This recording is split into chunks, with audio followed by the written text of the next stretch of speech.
Bienvenue à tous dans Tous ceux qu'on aime. Et tous ceux qu'on aime, ça tombe bien ce soir puisque nous allons parler d'amour avec celui que l'on surnomme le pianiste nomade. Il a promené son piano à travers le monde depuis des années, 40 pays déjà traversés. Un piano qui l'aide à partager l'amour avec le monde, dit-il. Bonjour Marc Vella. Oui, bonjour, merci de me recevoir. C'est un plaisir. Vous serez en concert samedi 3 avril à Saint-Paul, à l'espace culturel Le Comte de Lille. Il y a également des stages, des conférences tous les soirs, on en parlera en fin d'émission. Vous aimez cette citation de Mark Twain, « Ils ne savaient pas que c'était impossible, alors ils l'ont fait ». Est-ce qu'au fond de vous pensez que finalement votre combat amoureux, il est un peu perdu d'avance ? Oh, d'abord, il n'y a pas de combat et il n'y a pas non plus ni victoire ni défaite. Et je ne cherche pas à gagner quoi que ce soit. C'est vraiment un abandon. Ouais. Justement, dans cette citation de Mark Twain, voilà, il ne savait pas. Celui qui sait est enfermé dans ce qu'il sait. Il est limité par ce qu'il sait. D'ailleurs, dès que justement on commence à dépasser les limites, parfois celui qui sait a peur. Ça l'interpelle et il va crier utopie, ou alors il va crier, il va être agressif parce que ça va le déranger dans son système qu'il a. Vous vivez au présent. Je pense que c'est important de lâcher prise et d'essayer de s'accorder, dans tous les sens du terme d'ailleurs, avec ce qui nous est donné, ce que la vie nous offre, qui est sans cesse imprévisible, elle nous échappe. Alors on va revenir sur votre parcours étonnant. Pour faire bref, on imagine votre parcours, Hippocagne, prix de composition à l'École normale de musique, prix de Rome, et puis vous vous dites, un jour, l'essentiel n'est pas là, je suis parti avec mon piano. Vous avez quitté les salles, les dorures, les concerts, les grands pianos installés au milieu des fauteuils en cuir. C'était quoi le déclic ? Qu'est-ce qui fait qu'un jour vous vous dites, ça c'est pas mon monde ? En fait, c'est très simple. Je crois qu'on est dans un monde où les gens passent leur vie à essayer de se mettre sur un piédestal. Voilà, pour essayer d'être grand. Et quand on fait ça, finalement, on nourrit ce système de l'exclusion, qui est très violent, et où en fait, il y a des tas de gens qui ont beaucoup de valeur, mais comme on est dans ce monde du piédestal, de la réussite, de la gloire, il y a des gens pour qui ce n'est pas tellement leur objectif, qui sont dans cette humilité, et du coup ont cette culpabilité, se sentent moins que les autres, et puis du coup même ceux qui sont sur leur piédestal méprisent. Ouais. C'est tout le rapport de l'arrogance, de la distance, des jeux de pouvoir humains. Je n'ai pas envie de nourrir ça. Alors concrètement, vous partez avec votre piano, votre demi-queue que vous installez un peu à la manière de Liszt sur les places publiques. Vous allez à travers le monde, vous voyagez avec ce piano en bus, dans des caravanes, dans des charrettes. Il souffre pas trop, le piano, entre nous? Non. C'est fragile comme instrument. J'avais eu cette même question dans l'émission du Grand Journal sur Canal avec Denisot. Ouais. Et il me disait, voilà, est-ce que le piano souffre? Et je crois que s'il était resté à la maison avec un pot de fleurs dessus, là, je crois qu'il souffrirait beaucoup. On est là pour vivre. On est là pour essayer justement d'essayer d'étreindre l'immense de la vie. La vie, c'est très court.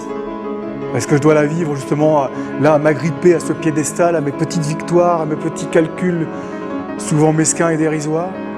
Ou est-ce au contraire je vais lâcher pour m'émerveiller, pour découvrir le fragile, le vulnérable, le mystère que sont les autres? Parce qu'on apprend tellement des autres. Moi j'ai tellement appris en allant dans des villages, en rencontrant des gens simples et où j'ai reçu des leçons d'humanité. Alors, vous donnez et en échange, vous recevez beaucoup. Vous donnez avec votre musique, avec votre piano. Vous avez parcouru plus de 170 000 km, l'Inde, le Maghreb, l'Afrique, l'Europe et même le Pakistan, où vous risquez un jour un peu votre vie finalement devant des guerriers talibans. Est-ce que c'est la musique, vous pensez, qui vous sauve? Non, je ne pense pas que ce soit la musique. Je pense que c'est plutôt le regard que l'on peut porter sur les autres. C'est la conversion du regard, un petit peu. Mais je crois même que, d'ailleurs, je pense que, cette conversion du regard, c'est fondamental. L'humanité doit apprendre à avoir un regard différent sur elle-même.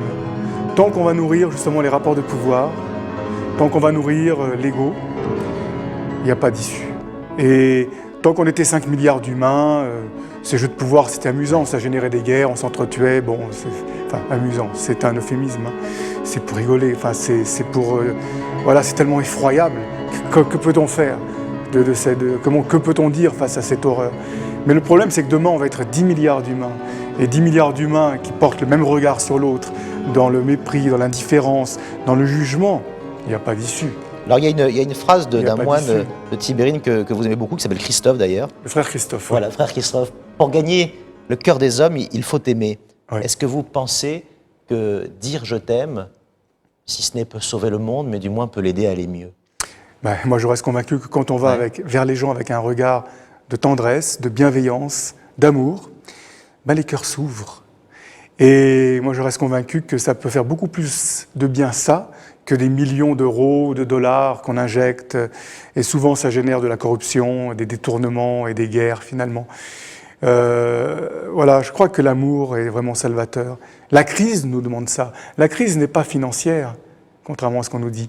Elle n'est pas économique. C'est une crise vraiment du cœur. L'humanité doit vraiment effectuer ce saut quantique, vraiment de conscience, d'attitude vis-à-vis d'elle-même, voilà, vis-à-vis des autres et vis-à-vis même de sa planète. Parce qu'aujourd'hui, même notre planète, ce mépris, il s'exprime avec la nature. Les océans sont pollués, enfin je ne vais pas énumérer tous les dégâts. Et quand parfois on entend certains économistes qui prétendent qu'on est trop nombreux sur la Terre, qu'on va manquer de tout, mais c'est faux. Moi je crois qu'on est tout juste assez nombreux aujourd'hui pour réparer les dégâts qui ont été causés. Alors vous vivez cette vie avec cette musique que vous partagez, vous la faites partager également en invitant lors de vos rencontres, de vos circuits, de votre caravane amoureuse, vous invitez les gens à jouer avec vous à quatre mains. Vous dites, sans savoir la musique, on peut éprouver le même état de grâce qu'a pu éprouver Chopin ou Bach. Je propose à ceux qui nous regardent de regarder concrètement à quoi ressemblent ces balades amoureuses, ces échanges et ces rencontres. On part en Afrique avec Marc Vella, regardez. Oui. Oui. Allez.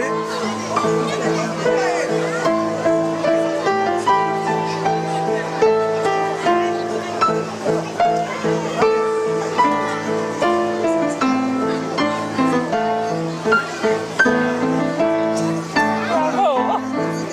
Ça marche bien, ça! Allez. Allez. Oui.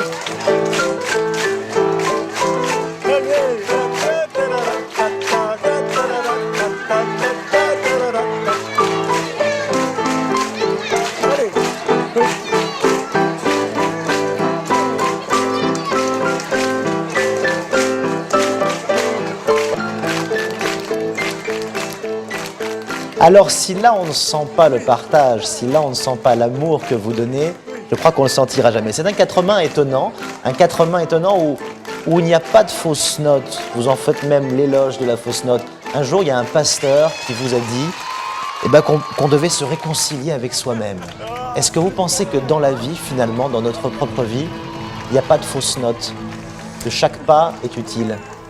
Oui, c'est ça. En fait, les fausses notes, elles sont inévitables. Voilà, dans la vie, nous sommes des êtres, on ne discerne pas tout. Nous sommes porteurs, même si nous sommes tous porteurs de grâce, nous sommes aussi tous porteurs de maladresse. Mais c'est pareil, c'est quel regard je vais porter. Il y a des personnes qui, parce qu'elles ont été maladroites, se sentent tellement coupables qu'elles s'en relèvent jamais. Il y a des gens qui tombent malades, du coup, parce que la culpabilité va générer ça, elle va créer cette maladie, cette souffrance à l'intérieur.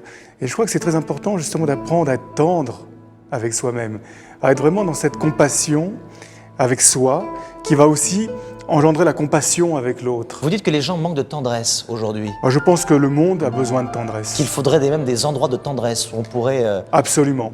Se dire un petit peu, se toucher, s'effleurer, se regarder. Mais la rencontre, qu'est-ce que je gagne à mettre de la distance? Les gens se croient forts à ne pas sourire, à mettre de la distance. On se croit fort. Moi, je crois que ça ne demande aucun courage. Je dirais même que s'entretuer, faire la guerre, ça ne demande aucun courage. Par contre, exprimer la transparence du cœur, aller vers les gens et leur dire qu'ils sont beaux, exprimer l'émerveillement, Et exprimer le vacillant et le fragile, le vulnérable, ça demande du courage. Alors, vous abattez les barrières, vous ne mettez pas de distance, tellement pas de distance que vos voyages en solitaire se transforment aujourd'hui, depuis quelque temps, en caravane amoureuse. À force qu'on vous dise « j'aimerais bien être une petite souris dans votre piano pour vous suivre », vous avez dit aux gens « eh bien chiche, venez avec moi, on part ensemble ». Qu'est-ce que c'est concrètement que la caravane amoureuse? Ben ça, on projetera le film lundi soir, je crois, je sais plus. Oui, où, c'est vrai que le film est projeté d'ailleurs. On a encore une semaine à La Réunion. On verra un Ouais. numéro de téléphone pour se renseigner en fin d'émission. Vous C'est quoi allez- cette caravane? C'est tout frais, le film vient de sortir des bons de montage. Ben, la caravane amoureuse, on part en fait envahir les autres pays, mais amoureusement. Dans l'histoire, quand on est allé envahir les autres pays, ça n'a pas été pour dire je t'aime. Ouais. Ça a été pour imposer les croyances, ça a été pour imposer nos systèmes et pour traiter les peuples de sous-peuples, de sous-races, de négros, de youpins, de bougnoules, enfin je ne vais pas énumérer. Et c'est pas que le problème des Français et le Maghreb, ou c'est mondial, enfin c'est les Australiens, les Aborigènes, les Chinois, les Japonais, les Coréens du Nord, les Coréens du... Enfin c'est l'homme avec l'homme. Le pays voisin, il faut toujours que le voisin soit moins. Voilà, ce regard, c'est toujours ce regard, cette violence du regard. Et donc aujourd'hui, vous partez dire aux gens qu'on peut s'aimer. On part dans les pays Oui. et on va dire aux gens, vous êtes magnifiques. Et vous jouez du piano, vous êtes accompagné par d'autres qui ne sont pas forcément des artistes. Absolument, Et l'idée, c'est d'échanger, manger sur une place publique, faire un banquet, absolument. faire la fête, Se et rencontrer. apporter de l'amour et se rencontrer. L'objectif, c'est qu'à travers ces rencontres, parce qu'on part avec une équipe de cinéma, Oui. c'est de filmer en même temps, parce que par les rencontres, ça va déclencher automatiquement des liens qui vont se tisser. Et du coup, on va demander à rencontrer ce qui se fait de meilleur, le patrimoine humain. Parce qu'on peut parler de patrimoine culturel, Oui. de monuments, mais le patrimoine humain. Tous ces hommes, des artistes, des musiciens, les conteurs, les poètes, mais pas que cela, les artisans, des agriculteurs qui travaillent dans le bio, les chercheurs, ceux qui œuvrent pour que cette humanité évolue dans le bon sens, de ces gens qui essaient d'amener plus de conscience. Et il y a des gens partout sur la planète, dans le monde entier, que ce soit dans les pays arabes, africains, peu importe les couleurs et les religions, il y a des personnes, tout simplement, qui ont cette qualité de cœur et qui fait que, voilà, ils œuvrent. Est-ce que vous ne pensez pas même plutôt, qu'il est peut-être plus facile d'aimer tout le monde que d'aimer bien une seule personne?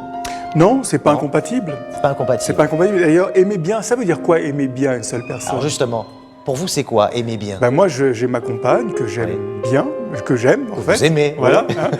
hein, voilà, et que j'aime dans le sens où justement je vais la prendre comme ça par le bras et je vais lui dire, ma chérie, tout ce qui peut te plaire, tout ce qui fait sens pour toi, si je peux te l'offrir, si on peut le construire ensemble, tout ce qui peut te toucher, t'émerveiller, eh ben, je ferai en sorte que tu puisses y avoir accès.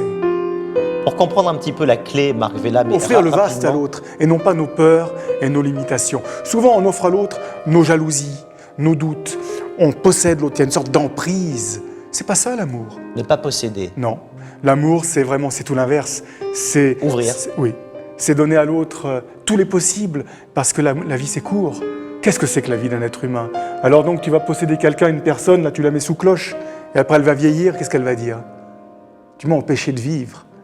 Non, je crois qu'au contraire, l'autre, quand il sera vieux, il te regardera et te dira « Tu m'as tout permis, tu m'as tout autorisé, tu m'as permis les choses les plus folles et avec toi même, tu as mis du sens, tu m'as permis d'aimer, tu m'as permis de me découvrir. » C'est ça l'amour.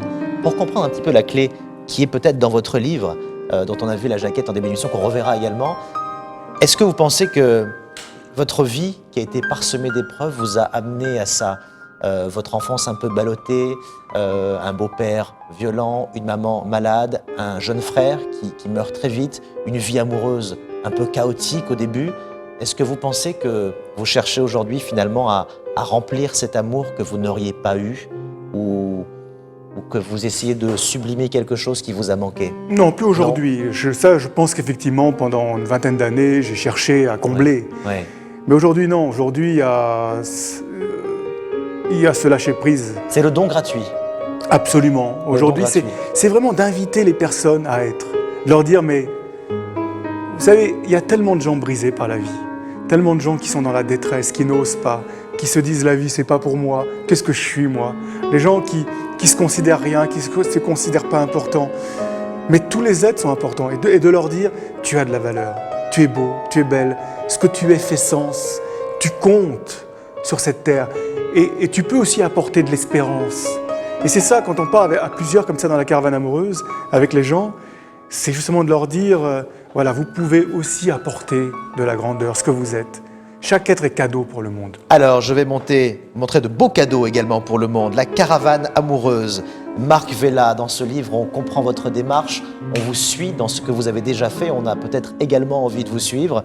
Et puis un magnifique concert également qui existe en CD, le concert de Marc Vella, Impro pour un baobab, qui a été enregistré à La Réunion, Ouais. qu'on peut trouver également sur Internet. Ce sont des moments magnifiques, des moments qu'on pourra retrouver. Alors on va donner les dates, samedi à Saint-Paul à l'espace culturel Le Comte de Lille, un stage également le 3 et le 4 avril, et puis la projection dimanche à Saint-Gilles de votre film, et puis également tout au long de la semaine, un numéro de téléphone logiquement s'affiche en ce moment sur vos écrans pour les renseignements, pour partager avec Marc, pour avoir cette rencontre, ce regard différent. Et je voulais conclure cette émission par une citation que j'aime beaucoup et que je voulais partager avec vous justement, et que je n'ai pas lu dans vos livres. Peut-être que vous serez d'accord. Impose ta chance, serre ton bonheur. René Char, Va vers ton risque. elle est dans mon livre. Elle est dans votre livre. Oui. Eh bien, je ne l'ai pas vu. À force de te regarder, ils s'habitueront. J'espère qu'on s'habituera à l'amour, Marc Vella, avec vous. Avec un grand plaisir. Merci beaucoup. Voilà, bien. tous ceux qu'on aime, c'était pour le moment, c'est pour le moment terminé. On se retrouve la semaine prochaine. Salut.